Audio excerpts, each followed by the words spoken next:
ভাই, আমরা সবাই মারা যাব, এই কথাটা কি আপনারা বিশ্বাস করেন?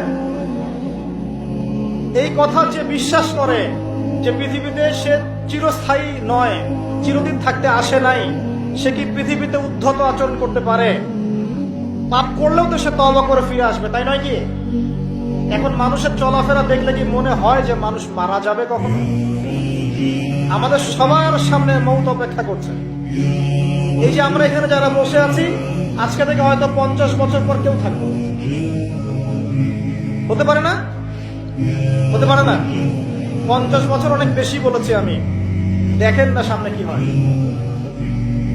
100 বছর পর এখন পৃথিবীতে যারা বেঁচে আছে, এখন 100 বছর পর এর কেউ বেঁচে থাকবে না।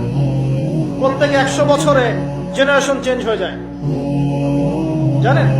তো মানুষের চলাফেরা দেখলে মনে হয় মানুষ এখন মৃত্যুবরণ করবে না। মৌতের কোনো ফিকির নাই মানুষের। আল্লাহর সামনে দাঁড়াতে হবে, জবাব দিতে হবে, এই চিন্তা মানুষের মধ্যে নাই। সারাদিন দুনিয়া নিয়ে মানুষ ব্যস্ত হয়ে আছে। আল্লাহ পাক হেফাজত করুন আমাদেরকে।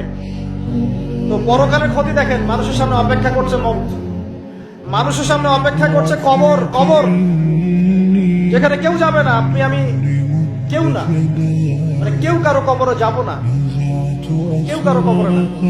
চিন্তা করতে পারেন যে আমাদেরকে একা একা কবরে যেতে হবে, সেখানে 2 জন ফেরেশতার সম্মুখীন হয়ে সওয়াল জবাব দিতে হবে।